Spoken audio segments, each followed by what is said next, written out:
According to the police's crime figures released today, last year, victims in Singapore lost at least $633.3 million to scams.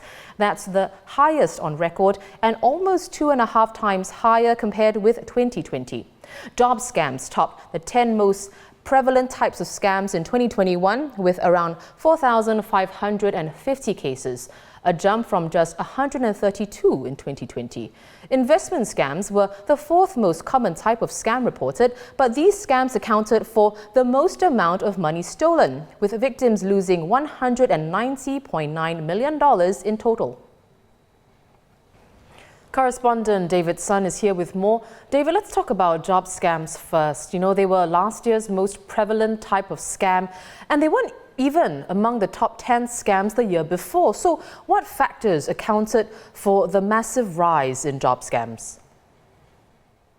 So, with the pandemic onset and everything, there have been a lot of people who have been losing their jobs because of COVID-19 and the disruptions that it's causing. And so a lot of people want to find ways to supplement their income or even, find new jobs. And so when an opportunity just like happens to fall into your lap or comes around in the form of a message or SMS, I think there are people who are desperate, who really need the money and who need jobs, who are just going to click on links, who are going to like try to do something that they've never done before, like download an app from a particular website that promises, you can get jobs through this, you can earn money through this, only if, deposits a bit of money first so you can get access to these jobs.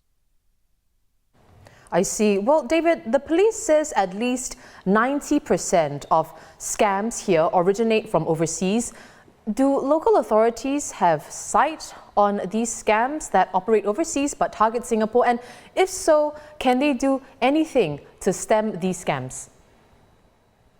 I think it's a very difficult situation of cat and mouse, whereby, these scammers are overseas and our Singaporean authorities are stuck here. They have to deal with external jurisdictions to try and go after these scam syndicates, which have a lot of technologies, spoofing technologies, masking technologies, making it very difficult to find them. And while we do have sight of them, and we do understand, roughly how they work, what the new variants are that are coming up, how they operate, it's very difficult to prosecute them, to kind of like, bring them to justice. So really, at the end of the day, the most you can do is, tell Singaporeans like, look, there are these syndicates out there, they are overseas.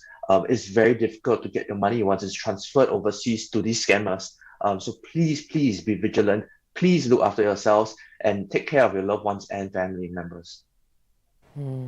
Right. So, all of us have a sort of personal responsibility to make sure that, we don't fall victim to any sort of scam. But how are scams evolving to become more sophisticated that even it can catch the most aware of us?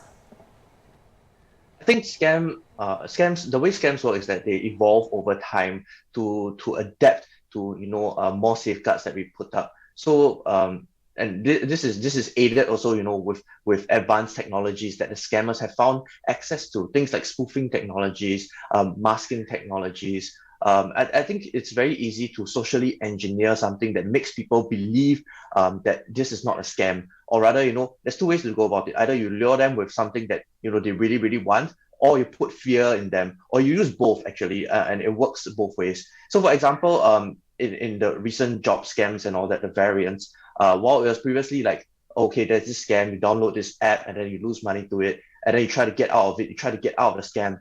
What the scammers have done is that they've taken it a step further. By now, if you try to escape or run away, they'll issue you this fake legal letter kind of thing with letterheads from the authorities. But actually, these letterheads are not real. They're not actually from the authorities. And a lot of people do fall for these kind of scams. So, scammers they're not static. They continually evolve. They kind of understand. They even read our anti-crime messages and then try to evolve and adapt to all of this. So it's not easy, to really try to keep up with them all the time.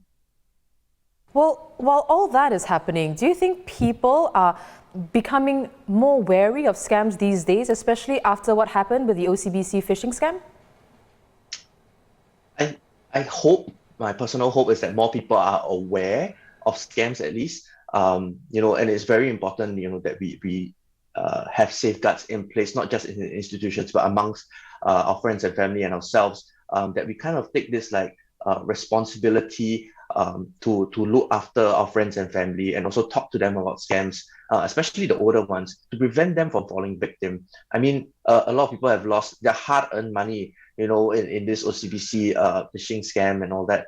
But it's just one type of scam, and there's so many different types of scams out there that we still need to look out for. And I feel bad for the people who have lost their money, but we need to keep this conversation going, so that others don't lose their money also. Right, David, thanks so much. David Sun there, correspondent for the Straits Times. ST has launched a Stop Scams campaign to create awareness and alert people to how they can protect themselves. You'll find stories and videos at str.sg/stopscams.